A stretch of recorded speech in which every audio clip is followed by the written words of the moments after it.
Alright, you guys. So can you guys tell me where we left off on in the last chapter, what was it about? I just need one person to summarize it, and meaning just quickly in like 2 sentences, summarize it. Make sure you know what you're going to say before you raise your hand. Aiden. Salvatore died. And now they're going on the boat, but they have to leave the donkey behind. Perfect. That was the best yet. Perfect. And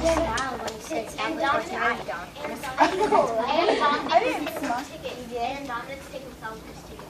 Yeah. Okay. Good. All right. Chapter 25. Chapter 25. Wait, we're almost done with it. As I read, be paying attention for what exactly is happening on the ship when they get on the ship. Think of what's happening because that's going to be your question. We don't know if he get on the ship. Well, now you know. No, because he was surprised when he said, "Oh, these are going." When all of them are on the ship, be thinking of what's happening, what's going on. And after each chapter I read, we're going to discuss what's going on in the story, in that chapter. Yes, Ashley? Can I sit like this? Yes, ma'am. You can sit however you need to. You just spoiled it for us and they were going to... I am so sorry, okay? Chapter 25. Dominic watched as Francesco's hand clutched the rope tighter. "Give me the rope," Father Tommaso said, placing his hand on Francesco's. "I know how difficult this is for you, but..." "I can't, Father, I can't," Francesco cried, kneeling down beside Violetta. Violetta moved close to him and tenderly licked his cheek as though she knew what was about to happen. "Move forward, please," an agent's voice commanded. The man behind Francesco moved forward, nearly knocking him over. "My son, give her to me," Father Tommaso whispered. "I will take good care of her. I won't let her out of my sight, I promise you." Gently, he took the rope out of his hand. But Francesco hugged Violetta to him, clinging to her for dear life. Violetta's eyes had widened with terror. "Francesco, I'm surprised at you," Father Tommaso said sternly, punctuating each sentence with a flick of his wrist. "You are the head of your family. Is this how you will act in America? You must set an example for Antonio. You must be brave." Francesco let go of Violetta, but he didn't take his eyes off her. Finally, he stood up. "I'm sorry, Father," he said. "It's just that I shall probably never see her again." I know, my son," the priest whispered. "You probably never will see her again." He took all 3 boys in his arms at once, and teary-eyed, he gave them one last loving hug. Then he gave the rope to a gentle tug. Violetta followed, looking back at Francesco with a questioning look. Francesco stared helplessly after her as Dominic grabbed him by the arm, and they made their way up the gangplank. Francesco was frantic to have one last look at Violetta. It's a gangplank. A plan? It's It's a a plank to walk up to the ship. It's this thingy that goes like... It's a walkway. All right, let's go. Shh. They searched the crowd below through the blur of bodies, boxes, and baskets. Francesco was the first to spot her, although she couldn't see him. He watched as her frightened eyes searched through the crowd, looking from one person to the next. "I'm sorry," Francesco whispered. "I'm so sorry." He tried to smile through his tears.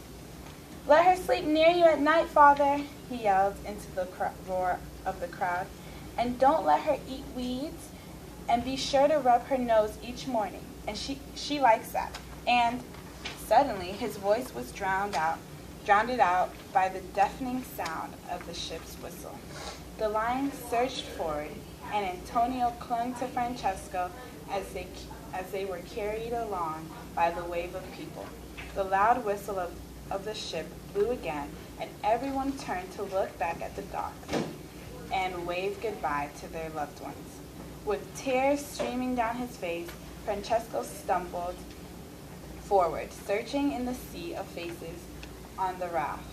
But by now, Father Tommaso and Violetta had blended into the mass of bodies. People shouted and called out to one another.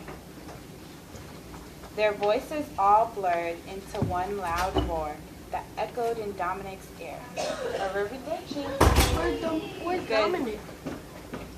He's here. with him. Yeah. Oh. Goodbye, my sweet. He saw Francesco mouth the words, Arrivederci, Alvaletto, Arrivederci. Dominic's eyes wandered over the crowd and then beyond them to the hills that rose up from the city. He remembered his first look at Alvaletto, the sounds of birds and the bells, the gentle curves of the trees, the bittersweet smell of lemons. He thought of the 5 of them there, Francesco, Salvatore, Antonio, Violetta, and himself. He remembered them talking, laughing, and singing. He recalled the happy times they spent together on those sunny hills. Goodbye, Alvaletto, Dominic whispered, and as he did, he heard the hushed whispers of hundreds of goodbyes all around him. Okay, so one person raise their hand. Oh, no, well, anybody can raise their hand, but one person summarize what just happened. Tyler. Violetta was pretty much almost lost forever from Francesco. Right. She was looking away, and they're going to America. Good. That's perfect. That's exactly what happened. And sorry, but I can tell from all the evidence they did that he really wants Violetta to go with him on a trip to Yep, he's going to miss Violetta because he has to leave her alone. Okay, now when I'm reading chapter 26, be listening to what is happening on the ship, okay? Because we all know now that he's going on the ship. Right, Aiden? Okay. All steerage passengers down these stairs, a voice barked. Dominic and Antonio were quick to follow the harsh command, while Francesco seemed to be in a daze. Together they found themselves in a crush of people, boxes, and baskets. A man with a thick mustache groaned as he heaved a heavy bundle onto his back that nearly knocked Antonio over. A baby wailed in Dominic's ear as an old woman leaned beside him, breathless under the burden of her parcels. Everyone pushed forward. At the bottom of the stairway, men and boys to the right, women and girls to the left, families to the far end, came the second command. Maybe it's better that we're down here, a woman in the front of them said. At least this way we won't feel the cold night air off the sea, and it will be drier. What does it matter where we stay? The man beside her answered. As long as we go to America. Yes, finally we're going to America. Voices called out excitedly behind them. Going to America, Dominic repeated the words with a smile. He couldn't wait to show Francesco and Antonio his homeland. He couldn't wait to show them the streets he knew and let them taste the food he liked. He imagined them all sharing a double fries and a couple of burgers. He wanted to do everything with them, watch television, trade baseball cards, and play hockey on the street. Yes. It's going to be nothing like that because it's in the past. Do they really have electric lights in all of the buildings? He heard a voice break into his dream. Of course they do, someone answered. It is 1908, and it is America. 1908? Dominic whispered under his breath. It wasn't going to be his America that they were sailing to. It wouldn't be as he remembered at all. What would it be like? What was ahead of them? He wondered.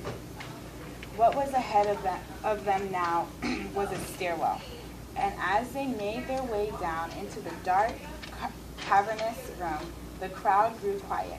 We're never going to fit in here, Dominic thought, as he looked at the black iron frame that divided the hundreds of narrow bunks.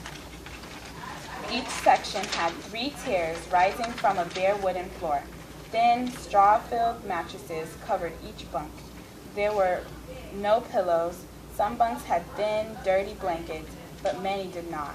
A bucket serving as a chamber pot was placed near every tier. The boys found a set of bunks they could share with Francesco. Yes, Aiden. What's a chamber pot? That's a good question. I think it's like... Something you can wash with, maybe? Bathroom? I know. Go. If you went to if you went to Ybor City last year, you went through the... Everybody did. I know. Let Lily talk, you guys. There was this room where there was a chamber pot under it, and that's typically a toilet for when you go at night. I'm pretty sure. There we go. There's the answer. Well, I was also thinking that if you're getting seasick, that's when you know. Sure. That's what you do. Yeah. It's do they mean like bunk beds? Yes, bunk beds. That's what the tiers are. The tiers are bunk beds. All right, focus. The boys found a set of bunks they could share with Francesco. Antonio took the bottom bunk, and Dominic climbed up to the top. When Antonio complained that he was hungry, Francesco gave him a piece of bread that he had saved from the night before. The other bunks had filled up by this time, and there was a loud echo of voices as people tried to make themselves comfortable. Dominic laid his head back on the rim of the thin mattress and closed his eyes. As eager as he was to explore the ship, he couldn't help but give into the exhaustion he was feeling. But the moment he leaned back, his eyes popped open. "Ugh, what stinks?" he groaned. "It's the straw in the mattress," a man in the bunk beside him answered. "When it gets old and wet, it begins to rot. Try not to think about it. We'll be in America soon." But soon stretched out for days, and the stink of the moldy mattress was replaced with far worse smells. Almost everyone had brought food with them, and what was not immediately eaten had begun to spoil. The heat of so many bodies cramped together in such tight quarters with no ventilation gave way to such an awful stench that by the 3rd day the boys were forced to find relief on the open deck. Although the air was clean, with a fresh breeze blowing off the ocean, it was also cold and damp. After they inspected as much of the deck as they could, climbing over great coils of rope and ducking under long lengths of pipe, they looked up at the well-dressed passengers strolling on the first and second class decks. Once, as they were staring up, a woman threw down an orange to them. But unlike those first-class passengers dressed in fur coats and heavy wool sweaters, Dominic and the others only had the shirts on their backs to keep off the sea's clammy breath. So they soon discovered that they could keep warm if they pressed against the ship's giant smokestacks. Yes, sir. What's a smokestack? It's like a chimney, the ship's chimney. Huddled together there with a half dozen other boys, they traded stories about their dreams of living in America. They talked about how Francesco and Antonio would live in New Jersey while Dominic lived in New York. They hoped that one day they would all live together. Francesco grew quiet whenever they mentioned animals, so Dominic tried not to talk about pets he hoped they could one day have. He knew how much Francesco was missing Violetta. Dominic hated to think of having to leave them, but he was glad at least that he was returning to New York. He promised to save up his money and come and visit them every chance he got. But these conversations would come to a sudden end when the weather turned bad and they entered choppy waters. With little warning, the ship would suddenly lurch up into the air on the crest of the billowing waves and then come crashing down on the water's surface. Soaked from the spray and terrified of being tossed overboard in the heavy gales, they would all scramble back to the safety of the steerage dormitories. On one such day, after returning from the smokestacks, Dominic found himself covered in a film of black grim. Unaccustomed to such filth, he suggested they clean up the washrooms. There are only 2 rooms for this, Francesco said, limply hanging over his bunk. And look around you. There are hundreds of us. The lines are so long. Why bother? We can wash when we get to America. Yes, Ashley. What does unaccustomed mean? They weren't used to it. Something that they're not used to. But this is disgusting, cried Dominic. I can't stay this dirty until then. Besides, I thought you wanted to look good for America. I do, but for now I am feeling too sick to think of dirt. Everything seems to be moving. Well, maybe the dirt will move off of me as well. Well, I can't stay like this, Dominic announced, climbing down from his bunk. I'm going to try one of the washrooms. As he walked on the sticky, splintery floors, he thought about his old sneakers and how much he missed them. After waiting in line for what seemed like hours, he was finally able to move past the wooden partition of what was called the washroom. A bathroom at last, Dominic muttered, stepping forward. Ugh, he gasped, covering his nose with his hand to keep from breathing in the horrible stench. The sight that met his eyes was unlike the worst washroom he'd ever been in. The bare wooden floor was sticky with waste, covered only by a thin layer of dirty sand that clung to his bare feet. There was no sinks, no towels, no toilets, and no toilet paper. There were only buckets, wooden buckets, filled with salt water to wash in. Sitting beside buckets filled to the brim with urine, waste, and vomit.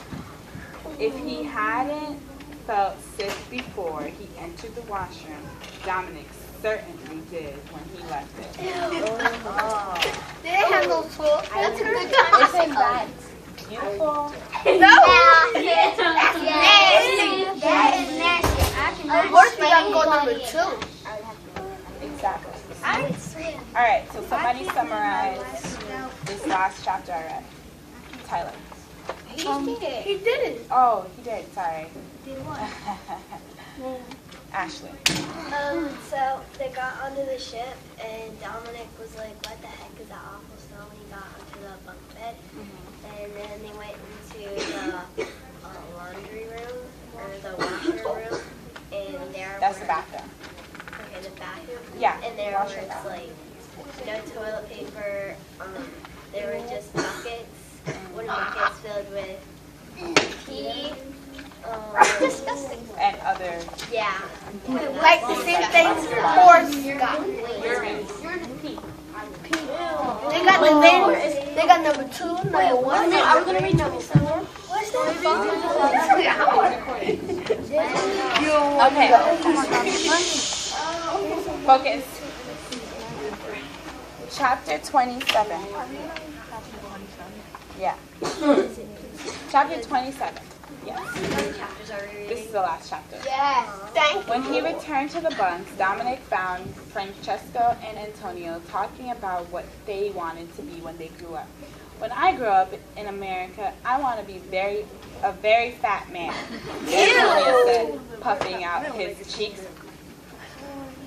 That's funny, Dominic told him. Most people don't want to grow up to be fat.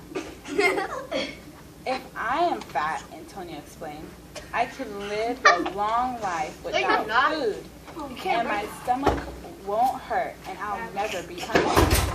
I think even fat people get hungry, Dominic told him. Oh. When I grow up in America, I will have a big house and a big family, Francesco declared. And my firstborn son will be named Salvatore.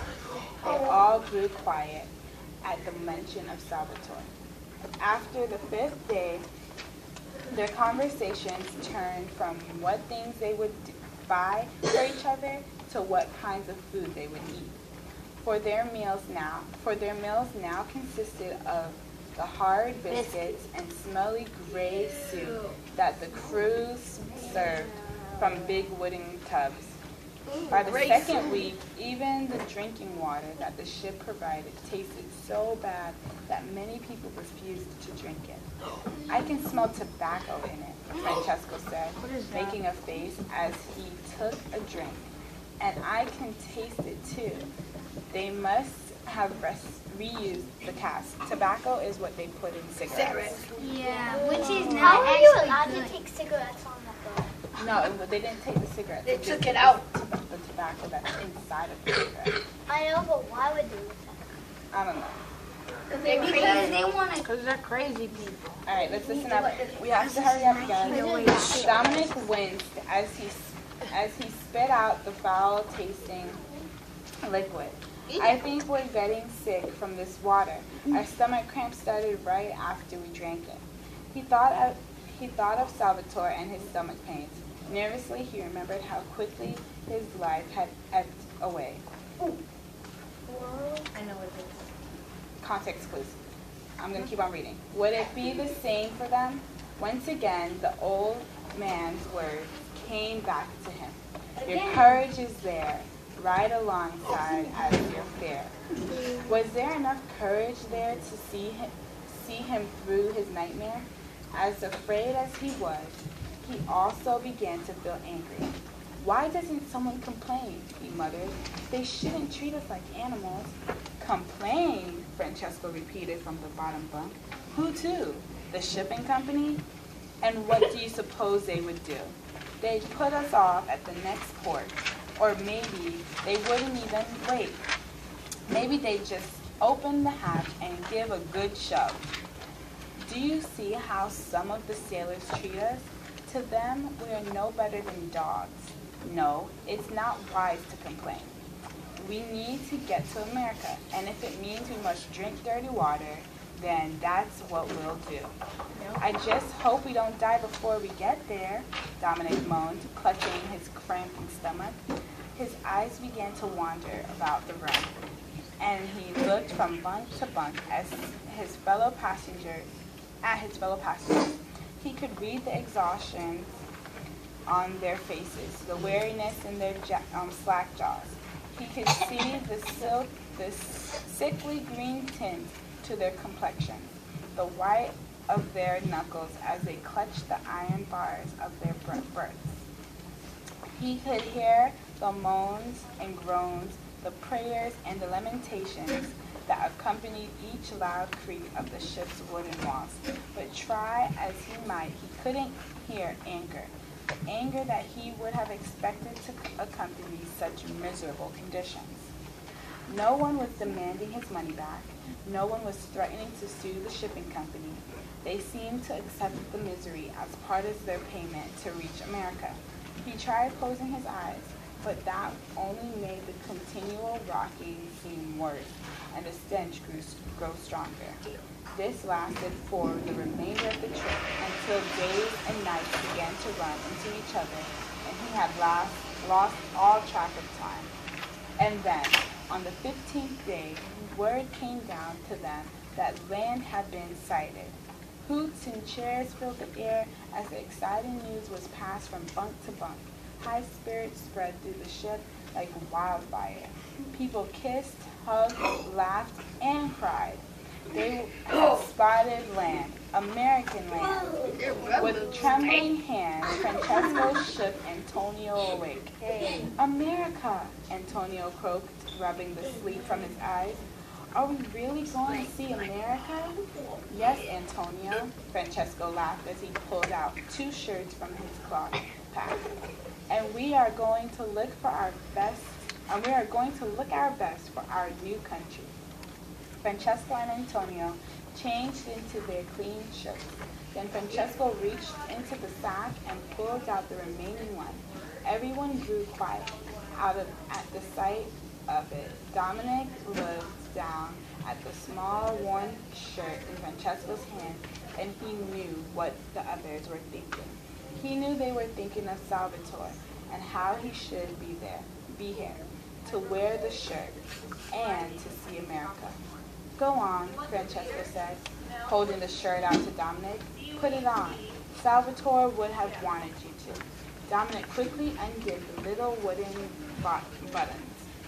He slipped his arm into the sleeve. He knew that if he were to wear such a threadbare garment in his own time, kids would really make fun of him. But as he looked down at the stained shirt now and tried to smooth out the wrinkles with his dirty hand, Dominic felt as if he had never worn anything finer. All right, you guys have literally 10 minutes to do your next assignment. Well, the course kids at least, because they have to leave. So, What about us? you guys. We need to leave in 4 minutes. You guys are gonna get there. Not 4. Yeah, we need to be there. Yeah, because it's all the way in the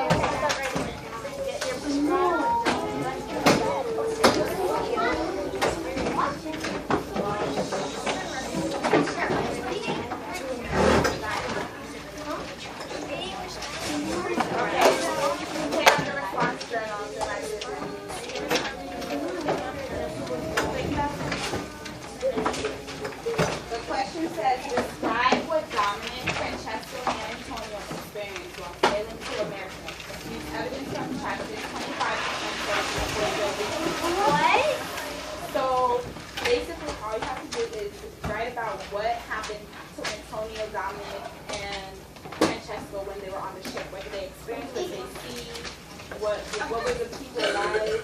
What was the place like? What was the food like?